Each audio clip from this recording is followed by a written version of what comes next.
Pag umuwi po siya, talagang sinasaktan niya ang anak ko. Hindi ko kaya makita ang anak ko, sinasaktan po niya. Para po siyang demonyong, sinasaniban po siyang demonyo. Binubugbog niya po ako. Sunto? Opo. Sipa? Opo. Ano pa? Sampal po eh. Isang beses naman po. Napakasinungaling mo talaga. Magsabi ka ng totoo. Anong pangalawa hindi inulit? Ang sabi mo, sumbong mo sa magulang mo. Kinamumuo mo lang ako. Ano yun, sinaktan mo ako, di ba? Sinuntok mo ko. Napakasinungaling mo. Covered po siya ng Republic Act 9262, which is Anti-Violence Against Women and Their Children, Act of 2004. Kapilang po doon yung nananakit sa kanya, physical abuse, and yung hindi po pagsuporta sa kanya na economic abuse po. Pwede pong magbayad po yung asawa or makulong po siya. Kailangan po, tayuan po ni Mrs. Talagang papailan nila ng case. Opo, Sa akin naman po is yung agreement lang. Kapag hindi nasunod, that's the time na pupunta sila ng PNP for filing of legal action.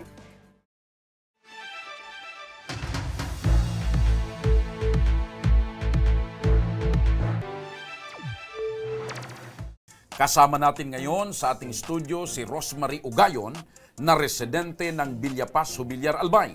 Inireklamo niya ang kanyang asawa dahil sa pananakit daw nito at hindi pagbibigay ng sustento sa kanilang 3 taong gulang na anak.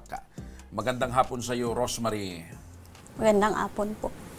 Opo, Rosemary, mari mo bang maikwento kumusta ang relasyon ninyong mag-asawa? Lagi po siya nananakit sa akin, pero ang kailangan ko lang po sa kanya, suporta na lang po sa anak ko. Gusto niya po sa akin may kipagbalikan, pero ayaw ko po talaga. Lagi kang sinasaktan? Opo. Okay. Kasal ba kayo ng mister mo? Opo. Gaano po kayo o ilang taon na kayong kasal? Pa 3 years na po. So magta-3 taon na kayong kasal? Opo. Okay. Sa loob ng 3 taon na yan, ilang taon dyan yung medyo matamis na pagsasama at ilang taon dyan sa 3 taon na yan yung mapait na may pananakit na pagsasama? Madalas po, sir, nakikipag-away kasi siya po ang nagsisimula ng away eh. So, mabibilang mo pa ba sa iyong mga daliri kung ilang beses kanya sinaktan? Sa totoo lang po, sir, noong unang beses yung grabing pananakit po sa akin. Madami po akong pasa. Yun po ang unang inano ko po siya sa barangay po. Opo, Para madala po siya. Para lang po maintindihan ng mga nanonood at tagapakinig natin, anong klaseng pananakit ang ginagawa sa iyo? Binubugbog niya po ako. Suntok? Opo. Sipa? Opo. Ano pa? Sampal po eh. Sampal? Nagdudugo na po yung bibig ko. Sabunot? Opo. Lahat? Inaano ko na nga po yung kamay kong tama na pero hindi po ako niya tinitigilan. Nire-wrestling ka pa? Oh, para po siyang demonyong sinasaniban po siyang demonyo. Maraming beses niya nang ginawa sa iyong pananakit? Pangalawa pong pero palagi po siya nang sisimula ng away po. Okay. Mrs., matanong ko lang, nung unang beses kang sinaktan, di ba, sabi mo talagang natudo yung pambubugbog sa'yo. Opo. Ba't hindi mo naisipan kaagad na hiwalayan siya? Di, naisip ko naman po yun. Dapat ipapadampot na po siya sa pulis ng barangay, doon po ng kapitan. Tapos, naisip ko po, para lang po sa anak ko, binigyan ko pa po siyang isang chance. Naisip ko kasi po yung anak ko, maglalaki pong walang ama. Naawa naman po ako. Tapos naulit naman po, pero ayaw ko na po talaga, sir. Okay. So sa madaling sabi, kaya hindi ka kaagad nakipaghiwalay dahil inisip mo yung magiging future nung mga anak mo, Opo. nung anak mo, Opo. kung anong mangyayari sa kanya kung walang ama. Opo. Okay. So hanggang naulit yung pananakit sa iyo. Opo. Ang tanong ko ngayon sa iyo, Mrs., love mo pa ba si Mr.? Hindi na po. Pag sinasaktan po nawawala naman po ang pagmamahal dun eh. Ayaw ko na po sa kanya. Okay. Kailangan ko po ngayon sustinto ng anak ko. Yung bang mga pananakit sa iyo ay naka-record sa barangay, naka-record sa pulis at meron bang medical check-up? Wala pong medical po. Di po naka-record sa pulis. Sa Sa barangay barangay. lang po. Eto nanay, kasi nababanggit mo, sinapok ka, sinuntok ka, sinikmuraan ka Opo. hanggang sa umabot sa punto na dumugo na ang iyong mga labi. Opo. Ang tanong ko, nanay, pati ba yung anak ninyo ay sinasaktan din ni Mr.? Sinasaktan niya po. Nung pinapalo niya po nung ng bayabas. Tapos inagaw ko po yung bata kasi bakat-bakat na yung pangpalo dun sa ng bata. Ilang taon niyang anak, partner, na pinag-uusapan natin Oo, na ilang pinapalo? taon na ba yung anak nyo, nanay? Nung ngayon po, Opo. 3 years old po. 3 nung years July. old. So, Pero nung pinapalo ng bayabas, mga ilang taon pa lang? 2 po yun. 2 years old. grabe man itong si Mr. Ano, Kinuha ko po yung bata tapos nagalit po sa akin. ano ang pangalan ni Mr.? Bago tayo, partner, mapunta sa anumang katanungan, ano ang pangalan ni Mr.? Roderick Roderick, partner. Roderick Ugayon. Ugayon. Nadagdagan na naman yung pangalan dito sa ating listahan. Roderick, akala Bagong ko, partner, pangalan ang nito. mga Roderick, mababait, partner, Roderick. at medyo malambot. May tanong ko lang, ano ho ang trabaho nito ni Roderick? Dati po, ang trabaho niya po, construction po. Construction. Construction worker. Ano siya sa construction? Manager, foreman o labor? Labor daw po, sabi niya sa akin eh. Yun ang sabi niya Nanay, po. maitanong ko lang, nanay, kasi sabi mo, parang pinapasukan ng demonyo itong si Roderick pag nagagalit pa, nag-aaway kayo. Paano nyo nasabi, nanay? Ano yung itsura niya? Kitang-kita naman po sa mukha niya tapos sa mata niya parang nanglilisik po eh. Nanglilisip pag nagagalit? Opo. Oo, parang Tapos grabe nawawala ng sarili. pagmamakaawa ko, hindi po talaga ako tinitigilan niyang saktan eh. So paano, nanay, dumating sa punto na parang naisip mo na, ayoko na, tama na, makikipaghiwalay na ako sa'yo, Roderick? Ayoko na po kasi lumalaki ng anak ko, yun ang nakikita eh. Kasi nasasaktan din ako pag nakikita ko ang bata umiiyak na. Partner, matanong ko lang, kasi yung eksena ng pananakit, sabi niya sumisigaw na siyang tama na, hindi siya tinitig. Meron bang nakakakita? Kasi gabi po yun, sir. May pumunta po ng mga pinsan ko po doon sa bahay namin. Akala po nila naaano po ako. Tapos yung kapitbahay rin po namin na tanod na nana ko po, yung pumunta rin po. Tapos hindi po sila nangialam kasi away daw po ng mag-asawa. Yun po. So, akala nila maayos din kayo, pero eto, nanay, ang tanong ko, anong ginagawa nyo pag sinasaktan ang anak nyo, nitong si Roderick? Gusto ko pong lumaban pero malakas po talaga siya. Hindi ko po So, maipagtanggol paano, ang anak ko. tinitingnan nyo na lang? Kinukuha ko po yung anak ko. Sabi ko, ako na lang ang anuhin mo, saktan mo. Huwag ang bata. Kailan, nanay, itong last na sinaktan ang iyong anak? Pag umuwi po siya talagang sinasaktan niya. Ang anak ko, hindi ko kaya makita ang anak ko sinasaktan po niya. Nababanggit nyo, nanay, 3 taon pa lang po kayong mag-asawa, tama? Ano yung naging pagbabago kay Mister? Bakit dumating sa punto na nananakit na siya? Meron po ba kayong malalim na problema or pinag-aawayan? Wala po. Ang sabi po kanina sa akin, yung nakausap niya po, yung babae, nakausap daw po yung asawa ko tungkol daw po sa baboy. Baboy! Tungkol sa baboy. Anong Pero patungkol sa baboy? yung unang pananakit niya po sa akin, wala pa po yung baboy na yun. Binabili ko daw po yung baboy. Bigay po yun nung kinasal po kami, regalo po yun sa amin ng ning asawa ng kapatid po niya. Regalo po sa amin. Di bali po, nag-away po kami. Umuwi siya doon sa kanila. Iniwan niya, hindi naman siya nagpaalam sa akin. Wala na kaming pagkain sa bahay, wala nang gatas ng anak ko kasi nagdididi yung anak ko sa bote. Kasi wala pang pagkain yung baboy. Ang ginawa ko po, ma'am, pinabili ko yung baboy. Yun ang binili ko ng gatas sa anak ko. Ibininta yung baboy. Opo. Tama naman, partner. Kasi Oo. bakit poproblemahin mo yung pagpakain sa baboy? Nawala Wala rin kayo kang pagkain. pagkain, walang pagkain sa baboy, wala kang panggatas sa parang anak lumalabas, mo. partner, na lalong na-trigger itong Roderick para manakit at magalit dahil ibininta niya yung baboy. Oo. Siguro, partner, mas mahal niya yung baboy kaysa sa kanyang pamilya. Madalas ba yakapin ng asawa mo yung baboy? Iwan ko po sa kanya. Siguro, mahal na mahal niya po yun kisa sa amin ang anak niya. Pero itong ginagawa niya sa iyo, itong mas maliwanag na pambababoy. Di Oo, po ba? partner. Oo, kasi baboy, partner, ang sinimulan ng pag-aaway eh.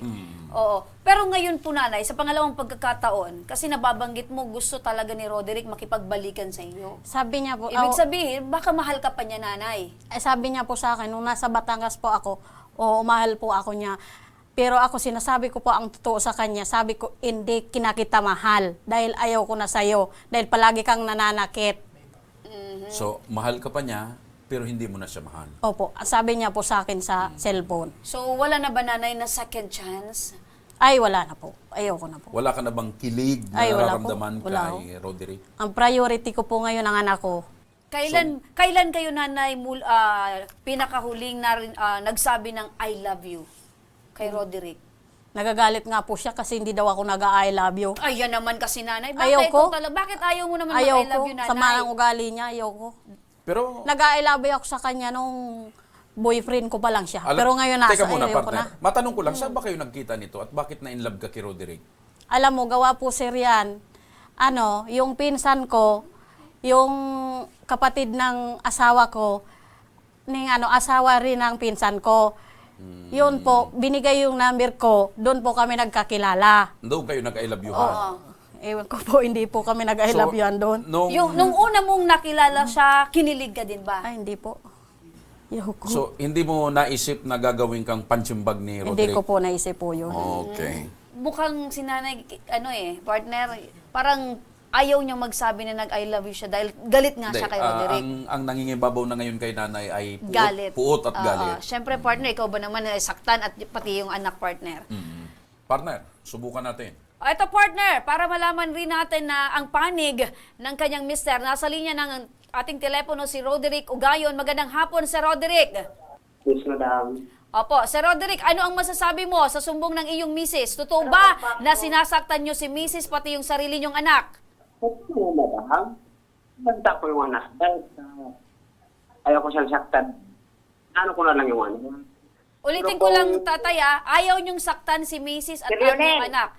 Pero, ginawa niyo or nagawa niyo pong saktan sila. Sinakta ko, madam. Dahil si madam. Pinalyuan po po ito iba kasi mas kumula. Oh, wait lang. Sandali lang. Sandali lang, tatay. Meron ka bang katabi dyan? Ay, sige. Wala madam, magpipirtigana po sa mga tao ko. May kasabay na telepono yata, okay. partner. Wait lang para at least maging malinaw. Kasi may sumasabay partner sa linya ng telepono Hindi ni ko alam mister. kung may ibang telepono na bukas. Oo. Ulitin natin, mister, ha? Mister, bakit nyo po sinasaktan si Mrs. pati yung inyong anak? Ano po yung nangyari? Bakit nyo po sinasaktan sila? Kasi natay. Puno na kasi ako. Kasi una na nasa ito ako. Nag-text siya sa akin. Sama. Nag-text siya na kami. Parang dapat ako. Pag-text na siya. Awa mo kaya. Sandali lang, Oo, partner. partner, putulin lang natin. Sandali. Sige, putulin muna natin, tapos tawagan natin uli para maging klarado kasi hindi natin maintindihan, partner. Parang may second voice si mister. Abang nagsasalita ito si Roderick, meron ding ibang nagmi-meeting Oo. Parang sa katabi niya. meeting within a meeting. Ayan. So, alam mo, partner, ilang taon na ba itong Pero- si mister? Ano po, 35 na po siya. Kanina, 35. partner, may nabanggit si Roderick na kaya ko yan nasaktan kasi mali yung ginawa niya. Parang may Parang yun na sinasabi din siya. partner sa sinasabi ni Mrs. Doon din sa baboy. Patungkol sa baboy. Sige, subukan natin, partner. Baka Oo. okay na. Subukan na ulit natin. Mister? Roderick? Oo. Pinutol muna. Pinutol muna, partner, para mas malinaw, partner, kasi may nagsasalitang iba eh. Linawin lang namin. Nasaan na pala ito ngayon, si Roderick? Doon po sa magulang po niya. Saan yun? Sa Bantunan Palanas po yata yon. Bantunan Palanas, Palanas. ng Ginubatan. Ginubatan. Kaya pala may nagsasalita rin doon sa kwan. Medyo ang Bantunan Palanas, ang Ginubatan. tono, partner, parang taga Bicol 3rd din. District. Oo. Linawin ko lang, nanay, Okay na. ayaw Nandiyan nyo na, nang partner. makipagbalikan kay Roderick. Ayoko na Sustento na lang talaga. Opo. Partner, nandiyan na sa linya si Okay na si Roderick. Tatay Roderick. Tatay Roderick, magandang hapon muli. Apo, tatay, ang tanong ko, ano ang masasabi mo dito sa sinumbong sa amin ni Mrs.? Totoo bang sinasaktan nyo si Mrs. pati ang sarili nyong anak? Bakit nyo po sila sinasaktan? Kasi madam, napuno na doon sa asawa ko. Aha. Masama para sa akin. Kasi pinagsabi ko sana, ang pag-dating ko na lang daw, yung kapatid ko, forget natawa ko kapatid ko. Mali naman yun. Kaya napuna ko, kaya nagsasabi ko na una. So, totoo. Pangalawa, pinita niya yung baboy. Ayun, baboy. Umuwi ako rito. Nagsisipan ako ng telephone. Hindi ako pinapasok sa bahay. Nagagutong na ako. Okay. Kaya Pero, ako napapasok sa bahay. Roderick, totoo ba na bugbog sarado itong si Mrs., tinatadyakan mo, sinisipa, sinasapak, sinusuntok, at nagdudugo ang kanyang mga nguso? Mali naman yun, sir. Bakit hindi siya naman? Sinatlan ko talaga siya. Ilang- Ilang ko lang siya. Tapos, bumubuo ko. Tapos, pagsutok ko siya. Sabay ko naman. Okay. Ilang beses mo ba binugbog itong asawa mo? Isang beses naman, sir. Napakasinungaling mo talaga. Magsabi ka ng totoo. Pangalawa, ito na yung inulit yung Anong pangalawa hindi inulit? Ang sabi mo, sumbong mo sa magulang mo, kinamumuo mo lang ako. Ano yun, sinaktan mo ako, di ba? Sinuntok mo ko, napakasinungaling mo. Ay, hindi. Kasi pag nandyan ako sa inyo, sa sa nanay mo, inaano nyo ako, nagkakampihan kayo, sinungaling ka. Magsabi ka ng totoo. Oo. Di ba ayaw ko naman payagan yung kapatid ko na katanungan na ayaw nung kapatid ko na wala naman kamuang payagan.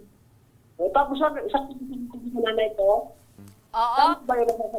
Tatay Roderick, totoo po ba pag nagagalit kayo ay para kayong demonyo, sabi ni Sinasapian. nanay? O Sinasapian ng demonyo. Oo.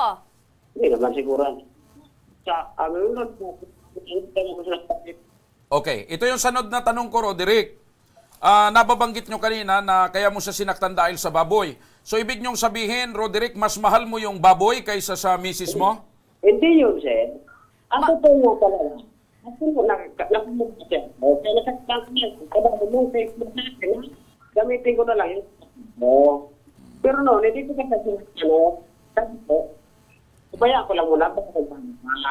Ano masasabi mo, nanay, na hindi naman daw na mas mahal niya yung baboy? Napakasinungaling po niyan, ma'am, huwag niyong paniwalaan. May itatanong pa ako, partner, kay Roderick. Roderick, mahal mo pa ba itong asawa mo? Siyempre naman, sir, kasi namin Kausapin mo siya. Sige, anong tawagan yung dalawa? Be, tanapa, tayo sa radyo. Anong purpose mo talaga? Ayaw ko na ng pasensya, ayaw ko na magpatawad sa'yo. Ang kailangan ko ngayon, sustento sa anak ko. Ayaw ko na sa'yo may kipagbalikan dahil para kang isang demonyo. Ayaw ko na. Ikaw ang nagsisimula lagi ng away, tapos uuwi ka sa magulang mo, magsusumbang ka kung ano-ano. O, di, anong sabi? Kakampihan ka ng mga magulang mo, ng kapatid mo. Ay, hindi. Ako wala na ako magulang. Ano sinasabi mo sa papa ko? Hindi nga alam sa away natin. Ano sabi mo sa papa ko? Napakabobo. Oo. Di ba pinapasa ko naman kay Papa mo yung lang? Ayoko na talaga sa'yo. Anong sabi? Di ba pag-usapan? Kaya lumapit ka niya. Ibig sabihin, yung magpapagpapag ka niya, ano niya? Pinagtutulong-tulungan niyo ako. Hindi. Ang purpose mo, siya na anak mo. Susunod ako, pero dito rin sa akin yung Hindi na ako sa'yo makikipagbalikan. Okay. Ayaw ko na. Roderick, ayaw... Di Okay, Roderick, ayaw na makipagbalikan sa iyo ng asawa mo, pero ang gusto niya, magbigay ka ng sustento para sa anak mo. Ang tanong, magbibigay ka ba ng sustento, Roderick? Magbibigay ako, ko lang, sir. Ano bang trabaho nyo ngayon? Wala, sir. Ito Ayan pala partners si Roderick. Oh. Ito yung picture ni Roderick. Mukhang dito pa yan partner sa tasa. Dito po yan. Dito Ah, yan. Bago pa lang po kami, sir. Dito kayo nag-date sa Embarcadero? Opo. Nakunan kayo ng CCTV doon sa tasa. Kayo pala yun Oo, maitanong ko lang si Roderick, ano po yung trabaho niyo sa ngayon? Wala pa, madam. Wala ka pang trabaho, So, pero magkano yung kaya mong ibigay na sustento kung wala kang trabaho ngayon? Ako, sir, kahit basta pa ko na naman yung pera, magbibigay na ito. Hindi ba mo ng isang pera? Magkano? Kahit magkano, sir, basta yung pera. Kahit kahit magkano? magkano? Oh, Mrs., kahit magkano daw? Ilan ang Ilan gusto ba mong yung sustento? gusto mong sustento? Kung ako ang tatanungin, 5,000 po kada buwan. 5,000 Opo. kada buwan. Kung ikaw ang tatanungin. Opo. O Roderick, ikaw nagsabi ko kahit magkano, kaya mo bang ibigay yung 5,000 kada buwan? Hindi naman, sir, ay bibigay pa. Kasi may trabaho ako. Nagbibigay ako sa mga pag-libre. Okay. Sinasabi ni Roderick, sinasabi mo na wala kang trabaho, pero kung ilan ang Kahit magkano? hingin sa'yo ni Mrs., kaya mong ibigay kahit magkano. So, Hindi ko sa ganun, magkano nagbibigay. Okay, pasok na natin, partner. Sige, partner. Standby muna, Roderick. Diyan ka lang muna sa linya, ha? At partner. Partner, para magkaalaman na partner, nasa linya ng ating telepono ngayon ang barangay kapitan ng Villapaz, Jubilar na si Kapitana Annabel Molyasgo. Magandang hapon po, Kapitana Annabel. Hello, Kapitana. Naputol siguro. Naputol, partner. Okay. Medyo kanina, na ano lang ako, partner, kasi sabi ni Tatay kahit Roderick, magkano. kahit magkano. Nung magsabi na ito na 5,000? 5,000, ay hindi niya kaya. Wala pa naman Ulitin niya ko ang akong tanong, trabaho. Roderick, magkano ang kaya mong ibigay? Naputol. Naputol din si Roderick. Sige. Ah. So, sandali, mga kaibigan, at hintayin. So, ang gusto mo 5,000. Bakit 5,000? Kasi po, sir, pag nag-usap na po dito, hindi na po yun mababago, di po ba? Kasi marami ngayon pamimilihin na mahal. Kasi paano pag nag-aral na yung anak ko? Si Kapitana Sige. partner nasa linya na. Okay, nanay, putulin ka muna, nanay. Nasa linya na muli si Kapitana. Magandang hapon, Kapitana. Ay, magandang hapon po. Opo. Kapitan, narinig po natin yung problema po ni nanay at kay Mr. Roderick. Sa kanyang asawa. Ano po yung pagkakakilala nyo, Kapitan, sa mag-asawa po? Ako, pagkakakilala ko sa kanila, away-bati sila. At saka nung una pa lang, pag-ayos ko, sabi ko sa kanya kay Rosemary, kung sinasaktan siya, huwag na siyang makibalikan. Ang sabi niya, sinaktan siya. Ngayon, sabi ko sa kanya, para maiganti kita kung saan yung latay mo, doon ko din babatin mo yung, sabi ko, yung asawa mo. Ayaw naman niya, wag daw. Ako, wala pa akong kinakampihan sa kanila kasi mag-asawa sila, natural na yan nung nag-aaway sila. Ngayon, ang sabi ko po sa kanya kanina, sabi ko, pwedeng huwag mo munang pumunta doon kasi aayusin natin. Kasi kilala ko man yung kapitan sa Bantunan, aayusin muna kako natin kung ano talaga ang dahilan niya, bakit di siya makapagbigay. Tutuloy na daw siya. Di sabi ko, lalampasan mo yung namin sa munisipyo, yung DSWD. Sabi niya, pupunta na daw siya dyan. Opo. Binigyan ko siya, dinagdagan ko siya ng pamasahe. Okay. Pero Kap, nagharap na po sila dyan sa barangay po ninyo. Opo, nagkasundo po sila. Ano pong napagkasunduan? Ang pinagkasunduan nila, yung lalaki, magtatrabaho, siya sa bahay lang.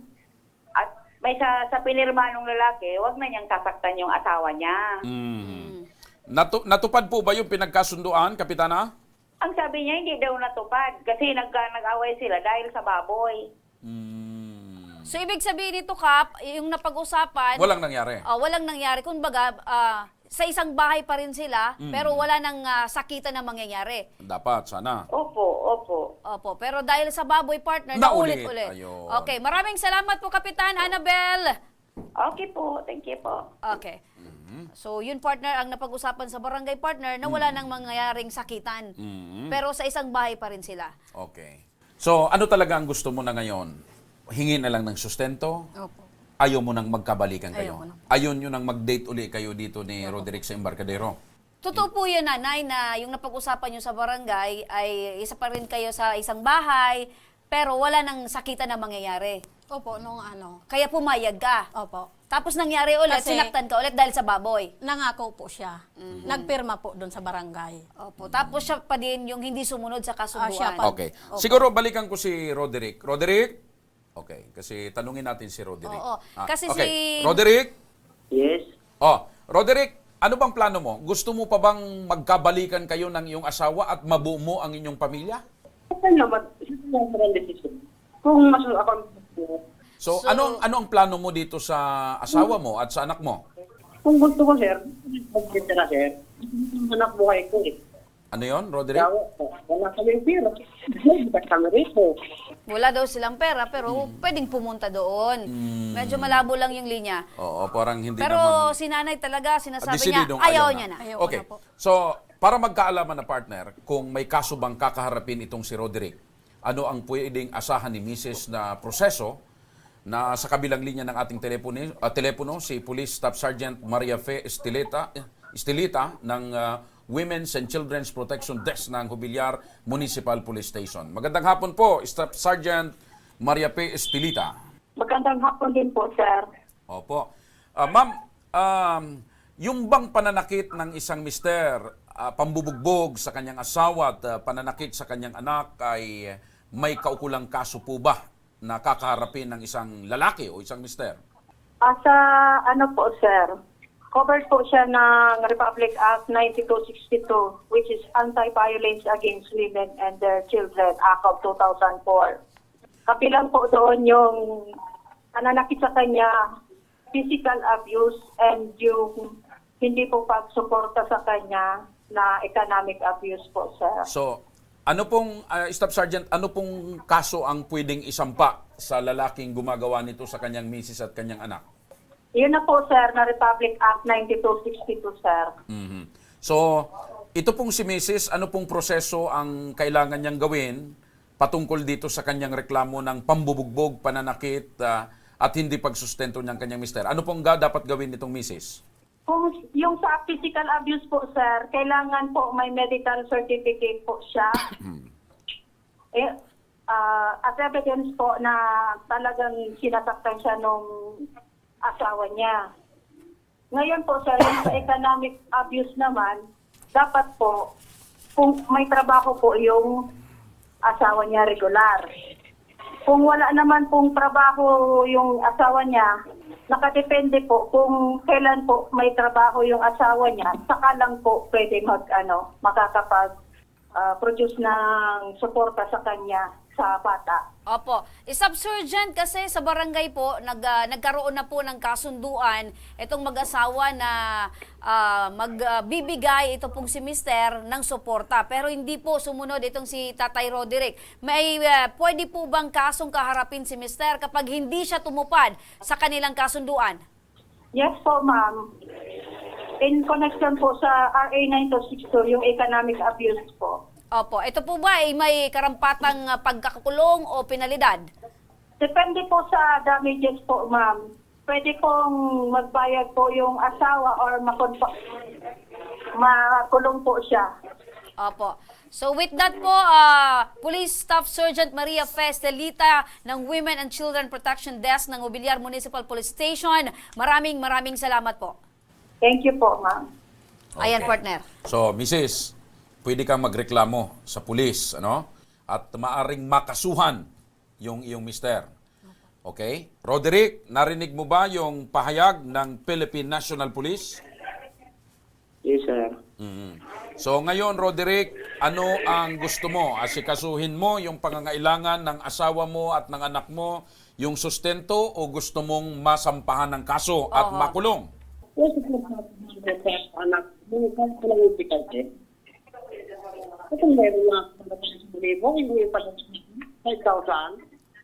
Kaya, kung hindi mo kaya yung 5,000, magkano ang kaya mo? Kaya ko lang, sir. Bukan 500 na ako. Magkano? Kasi isa lang, 500 lang. 500? 500 isang buwan? Ano, isang linggo, sir. Isang linggo. Paulit. Adi, 2,000 isang buwan. 2,000 kasi 4 na linggo, partner. Oo. So, 2,000 isang buwan ang kaya mo? Pag mayroon ako na trabaho, sir, dadala ko yan. Hindi, ngayon, na wala kang trabaho, kaya mo 2,000 isang buwan. Hindi ko, sir, masisipo kasi wala tayong So, hindi sigurado. O, Mrs., hindi sigurado si Roderick kung magbibigay. Magbibigay naman ako. Yan nangangako lagi yan, hindi yan nagbibigay. Hindi yan nagbibigay, sinungaling yan. Napakasinungaling. 4 na buwan pa lang, hindi na kapagbigay ko yun. Okay. So, hindi si... Nasa trabaho naman, saan ka lang pinapahingi? Ayaw ka na pumasok ng trabaho kasi napapagod ka na sabi mo. Marami nakakapagsabi sa akin, pagod ka na. Oh, Eh, ba't nag-asawa ka pa? saan ka ba? Kaya nga nagtatrabaho, napapagod pa rin. Ayaw mo na kasi pumasok ng trabaho. Okay, Mrs., tanong ko. Kung hindi makakapagbigay ng sustento si Mister, ano bang desisyon mo, plano mo? Kakasuhan mo na lang? Papakulong ko na lang po yan. So, ipapakulong na lang ni Mrs. Parang partner, sagad na si Mrs. sa galit. Okay, partner, maliban partner sa nakausap natin kanina, Yung PNP, si si Kapitana. Kapitan, WCPD, nasa linya rin partner ng telepono natin, ang Municipal Social Welfare and Development Officer ng Mobiliar na si Ma'am Andrea Quirona. Magandang hapon po, Ma'am Andrea. Yes, good afternoon po. Opo. Ma'am Andrea, narinig po natin ito pong reklamo ni nanay patungkol po kay mister na nananakit at hindi po nagbibigay ng sustento. Tumanggi na po si mister na magbigay ng sustento. So may karapatan po ba na tumanggi si mister na magsustento sa kanyang mag-ina kahit sila po ay kasal? Maaari po bang mangyari ang kanilang kasunduan na patungkol po sa opisina dyan po sa inyong opisina? Pag-usapan po natin itong sustento. Ano po yung pwedeng gawin ni nanay po? Dahil po medyo nahihirapan si nanay sa desisyon ni O mister. kasi dito, partner... Inubos ko na partner yung hindi. tanong ko eh. Kumbaga si Roderick, Oo. kaya niya lang daw maibigay 500. Pero ang gusto ni Mrs. dapat magbigay 5,000. 5,000. So hindi pa nagkakasundo. Oo. So, okay. Ulitin lang po namin Medyo ma'am. sinunod-sunod ko partner. Sinunod-sunod. Oo. Okay. Pwede bang tumanggi, ma'am, yung mister na magsustento o hindi? Yun nga po ang sabi sa batas natin, kapag may kapasidad, ang father makapag-provide. So Pero yun nga, kung wala pong responsibilidad po niya, So, kasi kung- pamilya. kung wala pong Kaya kailangan trabaho, mag-usap po sila. kung wala pong trabaho, pwedeng hindi magsustento. Opo, kailangan certified po yan na wala siyang trabaho for the time being. Eh kung ayaw na ma'am talaga magtrabaho para hindi na magbigay ng Oo, kasi sustento. nasabi ni Mrs. batugan nga ito si mister. Ayaw na magtrabaho, gusto na lang magpasarap. Di ba, Mrs.? Opo, doon sa magulang niya. Kailangan po, tayuan po ni Mrs. Talagang pa-filean niya na ng case. Ayun. Ayan. So, hindi pwede partner na maging batugan si mister dahil ayaw magsustento. Dahil may anak. Oo. At saka, yung pambubugbog dito kay Mrs., ibang usapin yun. Iba. Ibang usapin yun. At saka doon sa anak. Okay. So, ganito na lang ma'am, sasamahan po ng aming programa, sasamahan po ng aming team. Ito pong si Mrs. papunta po dyan sa inyong opisina at diretso na rin doon sa PNP Jubilar para maaksyonan po itong reklamo. Ano po? Opo, Sa akin naman po is yung agreement lang. Kapag hindi nasunod, that's the time na pupunta sila ng PNP for filing of legal action. Opo. So, with that po, maraming salamat, Ma'am Andrea Quirona ng MSWD Jubilar. Welcome po. Okay. So, Mrs., dahil hindi sigurado si Roderick kung magbibigay siya ng sustento, dahil wala siyang trabaho, nasabi mo ayaw na magtrabaho dahil napapagod, Ayaw na so daw po. dadaan tayo sa proseso. Pupunta ka tayo doon sa MSWD Jubilar, pupunta rin tayo doon sa PNP para makapag-file ka ng reklamo. So, desidido ka na ba kung naireklamo? Opo. Ulitin natin, ano ang gusto mong mangyari kay Roderick kung hindi siya magsusustento? Makulong po. Makulong. Roderick? Yes, sir. Okay, ganito Roderick sasamahan namin itong misis mo, pati yung anak mo na sinasabing binugbog at sinaktan mo sa PNP, sa pulis at doon sa Municipal Social Welfare Development. Siguro, baka sakaling kaya mo pang maghabol, magkaharap kayo at baka magkasundo pa kayo bago ka mapailan ng kaukulang reklamo. Tandaan mo, yung kaso na pwedeng isampa sa'yo ay maaari kang mabilanggo. Pwede ko, sir, mag-out. Sir? Ano po? Pwede ko po, sir, mag-out. Okay, nakikinig si Mrs. mo. Nakikinig si Mrs. Sige. Yeng, hindi ko makaya ito kami. Ano yung bigla siya dito may patawsin mo. Di ka mo ako batuba. Oo, kasi ayaw mo magtrabaho. Kasi ikaw, wala kang problema kasi nandiyan ka sa magulang mo. Kami ng anak mo, wala. Hindi masabi mong di ako nakatrabaho. Ano nalalaman ko? Katulong ka dyan magkupra. Ni piso wala ka sa amin ibinibigay. Ang sabi, may nakapagsabi sa akin, pinangbabayad mo sa utang mo. Anong utang mo dyan, alak? Okay. Sigarilyo? Okay. Yun? Medyo naiiyak partner si Roderick. Parang Nakikiusap. nakikiusap May siya kay may tawag Mrs. na nga siya, Oo. Neng. Neng. Parang Ay, ito ganito na lang. nilalambutan na ang puso ni Neng. Alam mo, kung ako ang nakikiusap sa yung sinasaktan mo ako, hindi mo ako tinitigilan. Ngayon, magmamakaawa ka sa akin. Napakasinungaling mo. Ika na. Alam mo bang nararamdaman ko ngayon? Ituturing ka na lang ng anak namin ng anak mo na isa kang bangungot sa buhay namin. Matindi pa. Dahil sobra talaga. Sobrang pananagit mo sa akin. Napakasinungaling mo pa. Ang sabi mo sa akin nung sa Batangas ako, tumawag ka, umuwi kayo, namimiss mo ang anak natin. Pero ano, pagdating namin, nagpakita ka ba? Hindi ka nagpakita. Kasi ayaw mo magbigay. Okay. O, yan. Okay. Roderick, so, handa. ganito na lang, Roderick, ha? Ihanda niya na lang ang buhay niya. Hindi ihanda mo ang sarili mo or kung sakasakali, baka matimingan mo, pupunta itong misis mo kasama yung team namin sa Hubilyar, sa MSWD at sa pulis, baka naman mahabol mo pa at maring makiusap ka pa doon kay Ning. Gusto mo Ay, ba, hindi na Roderick, po. na makita personal si Neng? Pupunta ko doon. Ayan, pupunta siya doon. Sige, Okay. partner. Okay, Roderick. Sige, at abisuhan ka namin para magkita kayo doon. Ano? Okay. So, Mrs., huwag ka mag-alala. Yung hinihingi mo, linapit mong tulong dito, sasamahan ka ng aming team para file ka ng formal na reklamo doon sa PNP at siguro lumapit sa MSWD para malaman kung ano yung gagawin dito sa problema mo at para naman mabigyan ng leksyon at magbigay ng sustento itong Si Roderick. si Roderick para sa anak mo. Okay? Opo. Okay. At ito ang tabang. Ora mismo. Action po sa mga nangangarap.